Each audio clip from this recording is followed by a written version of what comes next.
Hello friends, സാന്ത്വനത്തിലേക്ക് എല്ലാവർക്കും സ്വാഗതം. അങ്ങനെ ദേവി വിളിച്ചിട്ട് മീനാക്ഷിയോട് പറയുന്നുണ്ട് ഇങ്ങനെ ഗുരുവായൂർ പോണ കാര്യം അച്ഛൻ പറഞ്ഞിരുന്നു, അവിടെ പോയി നേർച്ച നടത്തുന്ന കാര്യമൊക്കെ. അത് കേൾക്കുമ്പോൾ തന്നെ മീനാക്ഷി ഞെട്ടിപ്പോവാണല്ലോ. അപ്പോൾ അവിടെ വെച്ച് ദേവി ഉടനെ ചോദിക്കുന്നുണ്ട്, കണ്ടോ എത്രയൊക്കെ ഗുരുവായൂരിൻ്റെ കാര്യം പറഞ്ഞാലും മീനാക്ഷി പേടിക്കുന്നുണ്ട്. അവിടെ എന്താ സംഭവിച്ചത്, നിങ്ങൾ എന്തോ എന്നിൽ നിന്ന് മറിക്കുന്നതെന്ന് എനിക്ക് മനസ്സിലായി. എന്താ ദേവിയെത്തി ഇങ്ങനെ പറയുന്നത്? ഞങ്ങളൊന്നും മറിക്കുന്നില്ല, എനിക്കൊരു പേടിയില്ല. കണ്ടോ, ഈ പറയുന്നത് തന്നെ എന്തോ ഒരു വെപ്രാളവും ടെൻഷനും മീനാക്ഷിക്കുണ്ടല്ലോ. എനിക്കൊരു പേടിയില്ലെന്ന് പറഞ്ഞില്ലേ? ശരി, ഇല്ലെങ്കിൽ വേണ്ട. പക്ഷെ നിങ്ങളെന്തോ കാര്യം എന്നിൽ നിന്ന് മറിക്കുന്നുണ്ടോ എനിക്ക് മനസ്സിലായി. നീ മാത്രമല്ല, അമ്മയും അതെ, ആര്യനും ഇത്രയും ഒക്കെ അതെ. അങ്ങനെയൊന്നും ഞങ്ങൾക്ക് മറിക്കാനൊന്നുമില്ല എന്നിങ്ങനെ പറയട്ടോ. അതിനിടയിൽ കൂടെ പറയുന്നുണ്ട്, ആകാശ് ഇത്രയും സമയമായിട്ട് കടയിലെത്തിയിട്ടില്ലല്ലോ, അച്ഛൻ പോലും ഇവിടെ എത്തിയിട്ടില്ല, പെട്ടെന്ന് വരാൻ പറ ആകാശിനോടൊന്ന് പറയട്ടോ. അപ്പോൾ ആകാശ് ഉടനെ എടുത്തെടുത്ത് ചോദിക്കണം, അയ്യോ അച്ഛൻ കടയിൽ എത്തിയിട്ടില്ലേ എന്ന്. ആഹാ കൊള്ളാലോ, അത് ശരി, ആകാശാണോ മറുപടി പറഞ്ഞത്? അപ്പോൾ സ്പീക്കറിൽ ഇട്ടേക്ക് വരുന്നല്ലേ ഫോണ്. നടക്കട്ടെ, പിന്നെ പെട്ടെന്ന് ഇങ്ങനെ എത്തിക്കോ, ഇതിപ്പോൾ കടയിൽ ഇപ്പോൾ ആരുമില്ലാത്ത അവസ്ഥയായി എന്ന് പറഞ്ഞ് ദേവി ഫോണ് വിൽക്കാട്ടോ. അപ്പോൾ ഉടനെ മീനാക്ഷിയോട് ആകാശ് ചോദിക്കുന്നുണ്ട്, അയ്യോ എന്തോ വെച്ചി, എന്താണൊക്കെയോ അച്ഛൻ രാവിലെ കടയിൽ പോകുമെന്നും പറഞ്ഞ് വീട്ടിൽ നിന്ന് ഇറങ്ങിയിട്ട് ഇതുവരെ എത്തിയില്ലല്ലോ, എന്താ അറിയില്ലല്ലോ, ഒന്ന് അമ്മയെ വിളിച്ച് ചോദിക്കാമെന്നും പറഞ്ഞ് അങ്ങനെ ഗോമതി അടുക്കളയിൽ നിന്ന് പാചകമൊക്കെ ചെയ്തുകൊണ്ടിരിക്കുന്ന സമയത്ത് കോള് വരും കേട്ടോ. ആകാശ് വിളിക്കുന്നതാണ്. അപ്പോൾ ആകാശ് വിളിച്ചുകൊണ്ട് ചോദിക്കുന്നുണ്ട്, അമ്മേ അച്ഛൻ എന്ത് ചെയ്യുന്നത്? അച്ഛൻ കടയിലേക്ക് പോയി. കടയിലേക്ക് എന്തായാലും അച്ഛൻ ഇതുവരെ എത്തിയിട്ടില്ല. വേറെ എവിടേക്കാണ് പോയത്? കടയിലേക്കെന്നും പറഞ്ഞാൽ ഇവിടെ നിന്ന് ഇറങ്ങിയത്, ചിലപ്പോൾ പോണ വഴിക്ക് ബാങ്കിലോ മറ്റോ കയറിയിട്ടുണ്ടാവും. എന്തായാലും ശരി തന്നെ, പക്ഷേ അച്ഛൻ ഈ കാണിക്കണമെന്നും ശരിയല്ല കേട്ടോ അമ്മേ. പിന്നെ അവിടെ ആ ദേവി ചേച്ചി ഉണ്ടല്ലോ, അതുകൊണ്ട് തന്നെ ഞാനിതിനെ എതിർക്കും. കാരണം എന്താ, നിനക്ക് അച്ഛനോട് ദേഷ്യവും തോന്നില്ലേ? പിന്നല്ലാണ്ട് അച്ഛൻ എന്താ ഈ കാണിക്കുന്നത്? എൻ്റെ കാര്യം തന്നെ അമ്മ ഒന്ന് ഓർത്ത് നോക്ക്. 10ാം ക്ലാസ് പരീക്ഷ ആവുന്നതിന് മുമ്പേ എന്നെ പിടിച്ച് ആ കടയിൽ കൊണ്ടിരുത്തി എൻ്റെ ഭാവി ഇല്ലാതാക്കി. എനിക്കൊരു ഗവൺമെൻറ് ജോലി കിട്ടാൻ ഉറപ്പുള്ളത് പോലും ഇല്ലാണ്ടാക്കി. എന്നിട്ട് ഇപ്പോൾ കടയിൽ അവിടുത്തെ മേൽനോട്ടം നോക്കാനായിട്ട് ഒരു അവസരം തന്നപ്പോൾ അതും എനിക്ക് തരുന്നില്ല, അതിനെ വേറൊരാൾക്ക് കൊടുത്തിരിക്കുന്നു. അച്ഛൻ എന്തായി ചെയ്യുന്നത് എന്നോട്? പക്ഷേ ഞാനിത് എതിർക്കും അമ്മേ, ഞാനിത് മിണ്ടാതിരിക്കുന്നു അമ്മ വിചാരിക്കണ്ട. നീ അങ്ങനെയൊന്നും അച്ഛനോട് പറയുകയും ദേഷ്യപ്പെടുകയും ചെയ്യല്ലേ. അച്ഛന് നിനക്ക് ദൈവത്തെ പോലെ ആയിരുന്നല്ലോ, പിന്നെ എന്താ ഇപ്പോൾ സ്വഭാവം മാറിയത്? ദൈവത്തെ പോലെയോ? ദൈവങ്ങൾ ഇങ്ങനെയാണോ ചെയ്യുന്നത്? ദൈവങ്ങളോട് പ്രാർത്ഥിച്ചാൽ ദൈവങ്ങൾ അനുഗ്രഹിക്കും, ഇതുപോലെയൊക്കെ ചെയ്യോ? പക്ഷേ ഞാനിത് വിട്ടു കൊടുക്കില്ലമ്മേ. നീ ഒന്ന് സമാധാനപ്പെട്. എനിക്കും തീരെ താല്പര്യമില്ല ദേവി അവിടെ പോണതിൽ. പക്ഷേ ഇപ്പോഴത്തെ ഒരു അവസരത്തിൽ അച്ഛൻ എടുത്തൊരു തീരുമാനം നമ്മൾ സമ്മതിച്ച് കൊടുത്തല്ലേ പറ്റുള്ളൂ. അത് അമ്മയ്ക്ക്, എനിക്കതിൻ്റെ ആവശ്യമില്ല. പക്ഷേ ഞാൻ കാണിച്ചു കൊടുക്കുന്നുണ്ടെന്നും പറഞ്ഞ് ഫോൺ ഒരു ഒറ്റ വയ്പ്പങ്ങ് വയ്ക്കണം കേട്ടോ. അപ്പോൾ അതും കൂടെ കേൾക്കുമ്പോൾ നമ്മുടെ ഗോമതി ആകെപ്പാടെ തളർന്നു പോകട്ടെ. ഗോമതിക്ക് നല്ല വിഷമായി. അങ്ങനെ ഗോമതി അങ്ങനെ പാചകമൊക്കെ ചെയ്തുകൊണ്ട് നിൽക്കുകയാണ്.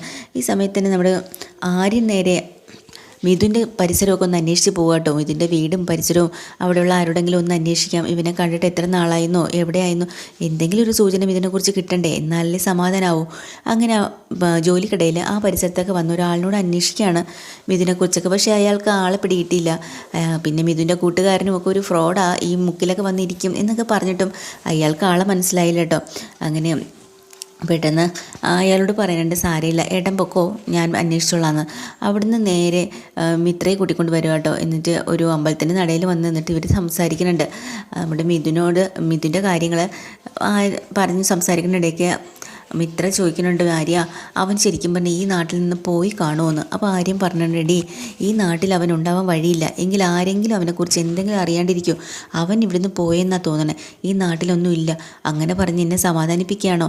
സമാധാനിപ്പിക്കുന്നത് തന്നെയാണ്. പക്ഷേ ഞാൻ അവൻ്റെ നാട്ടിലൊക്കെ പോയി അന്വേഷിച്ചിട്ട് അവനെക്കുറിച്ച് അവിടെ ആർക്കും ഒരു വിവരവും ഇല്ല, ആർക്കും അവനെക്കുറിച്ച് വലിയ പിടുത്തവും ഇല്ല. അപ്പോൾ പിന്നെ അവൻ ഈ നാട്ടിലുണ്ടായിരിക്കാൻ വഴിയില്ലല്ലോ. എന്തായാലും പേടിയാവണം. കുറച്ച് ദിവസം ഇതിനെക്കുറിച്ചുള്ള കാര്യങ്ങൾ ചിന്തിക്കാതിരിക്കുന്നതാണ് നല്ലത്. ഞാൻ പറഞ്ഞില്ലേ, അങ്ങനെയുള്ള എന്തെങ്കിലും പ്രശ്നം ഉണ്ടെങ്കിൽ എന്നെ പോലീസ് അറിയേണ്ട പ്രശ്നങ്ങളായി വീട്ടിൽ അന്വേഷിച്ച് വരുമായിരുന്നില്ലേ. ഇതിപ്പോൾ ഈ നാട്ടിലെ അവനില്ലെന്നാണ് തോന്നുന്നത്.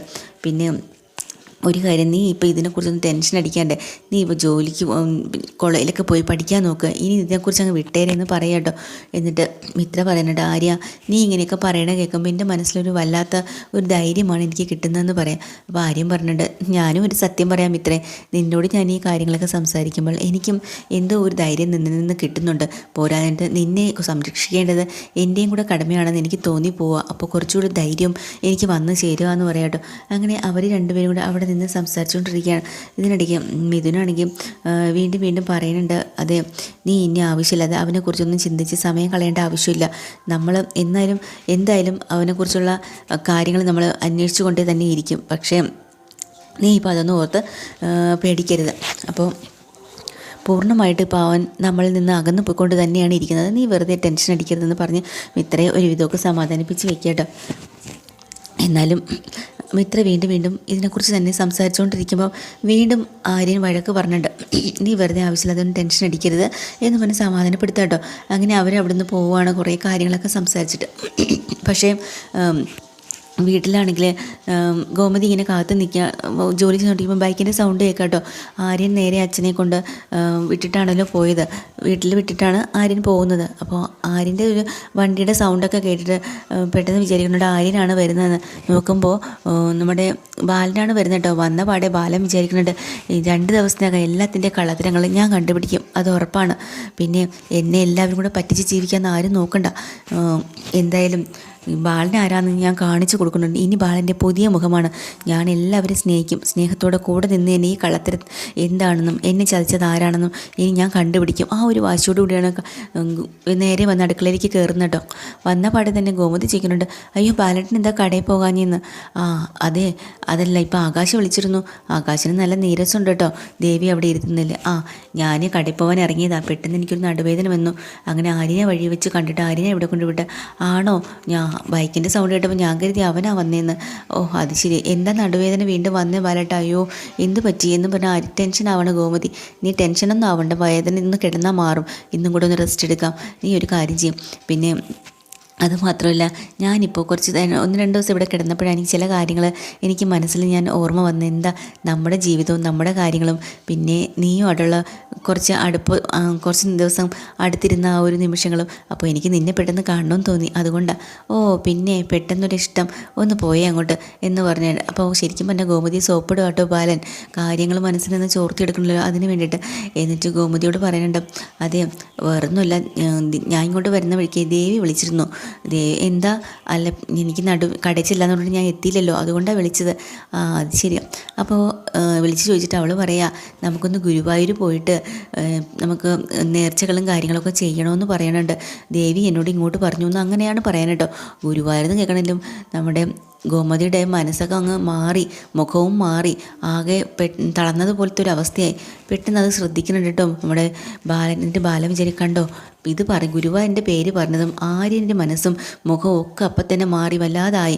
അതുപോലെ ദേ ഗോമതിക്കും ഇവർ തമ്മിലൊക്കെ എന്തോ പ്രശ്നങ്ങളുണ്ട്, കണ്ടുപിടിക്കും ഗോമതി ഞാൻ, എന്നെ പറ്റിക്കാൻ ആരും വിചാരിക്കണ്ടെന്ന് പറഞ്ഞ് ഇങ്ങനെ ദേഷ്യത്തോടെ നിൽക്കട്ടെ. അപ്പോൾ ഗോമതി വയ്ക്കുന്നത് എന്താ ബാലട്ട വല്ലാതിരിക്കുന്നത്? അല്ല ഒന്നുമില്ല, എന്താ നീ അങ്ങനെ നമുക്ക് പോവാം, ഗുരുവായൂർ പോവാം. പിന്നെ നിൻ്റെ മുഖം എന്താ പെട്ടെന്ന് ഇങ്ങനെ ആയത്? അതല്ല ഈ വയ്യാതിരിക്കുന്ന സമയത്ത് എന്നെ പോണോ? അതുകൊണ്ടാണ്. അതൊന്നും കുഴപ്പമില്ല, അതൊക്കെ മാറിയിട്ട് നമുക്കൊരു ദിവസം പോവാമെന്ന് പറയട്ടെ. ശരി, നീ എന്തായാലും ഒരു കാര്യം ചെയ്യും, ഒരു ഗ്ലാസ് പാൽ എനിക്കെടുക്കുക, എനിക്ക് കുടിക്കണം. പതിവില്ലാത്ത ശീലമാണല്ലോ പാലേട്ടാ. നിൻ്റെ കൈ കൊണ്ട് എനിക്കൊരു പാല് വേണമെന്നുണ്ട്, നീ എടുത്തിട്ട് വാന്ന് പറയാം.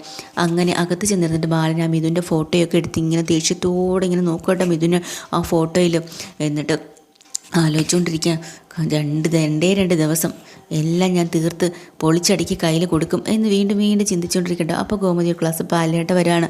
അങ്ങനെ പാലും കൊണ്ട് അകത്തേക്ക് വരുന്ന ഗോമതിയോട് വീണ്ടും ഭയങ്കര സോപ്പാട്ടോ, ഇത് നല്ല ചൂടാ ബാലേട്ടാന്ന് പറയുക. നീ അതവിടെ വച്ചേക്കെന്ന് പറയുന്നത് കേട്ടോ. നീ പാലും കൊണ്ട് വന്നപ്പോൾ ഞാൻ എന്താ ഓർത്തെന്നറിയോ, നമ്മൾ പണ്ടത്തെ കാര്യങ്ങളാണ് ഞാൻ ഓർത്തത്. എനിക്ക് മനസ്സിലായി, നമ്മൾ ഒളിച്ചോടിയതും നമ്മുടെ ഫസ്റ്റ് നൈറ്റും അല്ലേ, പാലിൻ്റെ കാര്യങ്ങളും നമ്മുടെ ജീവിതം തുടങ്ങിയതും ഇതൊക്കെയല്ലേ ഓർക്കണേ എന്ന് പറഞ്ഞ് ഗോമതി ഇങ്ങനെ അങ്ങ് ബാലൻ്റെ സ്നേഹത്തിൽ വീഴുക കേട്ടോ. അങ്ങനെ ബാലൻ ഇതിങ്ങനെ ഇട്ടെടുക്കണം ഓരോ കാര്യങ്ങളും. പിന്നെ നമ്മളുടെ ജീവിതം നമ്മളിങ്ങനെ ഒറ്റപ്പെട്ടു പോയില്ലേ, അതുപോലെ നമ്മുടെ മക്കൾ അങ്ങനെയൊന്നും ആവാൻ പാടില്ല. നമ്മുടെ മക്കൾക്ക് എന്താ ബാലട്ട കുഴപ്പം? അതല്ല ഓരോരുത്തരും ഓരോ രീതിയിലായില്ലേ, ആണിത് മാത്രമാണല്ലോ ഞാൻ ഉദ്ദേശിച്ച രീതിയിൽ നല്ല രീതിയിലായതും സെറ്റിൽഡ് ആയതും. മറ്റവർ രണ്ടുപേരും അവരവരുടെ ഇഷ്ടത്തിന് ജീവിക്കാൻ തുടങ്ങി. അവർക്ക് കാശോ അല്ലെങ്കിൽ എന്തെങ്കിലും ഒരു സ്റ്റേണായിട്ട് നിൽക്കാനുള്ള വരുമാന മാർഗ്ഗമോ അങ്ങനെയൊന്നുമില്ല. അത് ഞാൻ ചിന്തിക്കുക. അത് മാത്രമല്ല ഇപ്പം തന്നെ കണ്ടില്ലേ 3-4 ദിവസം കിടപ്പിലായപ്പോൾ എൻ്റെ അവസ്ഥ, ഗോമതി സ്റ്റോർ നോക്കാൻ പോലും ആരുമില്ല, ദേവി ഉള്ളത് കൊണ്ട് മാത്രമാണ് ഇപ്പോൾ പോയത്. പിന്നെ ഞാൻ എന്നേക്കുമായി ഇല്ലാതായി കഴിഞ്ഞാൽ ആകെ പെട്ടു പോവില്ലേ ഇവിടുത്തെ കുടുംബം എന്ന് പറയുമ്പോൾ പെട്ടെന്ന് വാ പുത്തുവാട്ടോ ഗോമതി. അയ്യോ ബാലട്ടാ, നിങ്ങൾ അങ്ങനെയൊന്നും പറയരുത്, എന്നെ മനസ്സ് വിഷമിപ്പിക്കില്ലേ. നീ വിഷമിക്കാൻ വേണ്ടി പറഞ്ഞതല്ല, ചിന്തിക്കാൻ വേണ്ടി പറഞ്ഞതാ. ഇപ്പോൾ ആര്യനും ആകാശ് ഇപ്പോൾ കുഴപ്പമില്ല, ആകാശിൻ്റെ ഭാര്യ വീട്ടുകാരും പിന്നെയും കുഴപ്പമില്ല. പക്ഷേ ആര്യനാണെങ്കിലോ ആര്യനൊന്നുമില്ലല്ലോ. അപ്പോൾ ആര്യനും ഇത്രയൊക്കെ ഒറ്റപ്പെടാൻ പാടില്ല. അതുകൊണ്ട് തന്നെ ഞാൻ ഇവർക്കൊക്കെ ഓരോരുത്തർക്കും കുറച്ച് സേവിങ്സ് കൊടുക്കാമെന്ന് വിചാരിക്കുന്നു. പ്രത്യേകിച്ചും ആര്യനും ഇത്രയുടെയും പേരിൽ കുറച്ച് കാശൊക്കെ ഇട്ട് കൊടുത്ത് അവരെ സേഫ് ആക്കണമെന്നാണ് എൻ്റെ ആഗ്രഹം എന്ന് പറയാം കേട്ടോ. ഉടനെ ഗോമതിക്ക് അങ്ങ് സന്തോഷമാവാണ്. എന്നാലും ആര്യനെക്കുറിച്ച് ചിന്തിച്ചല്ലോ.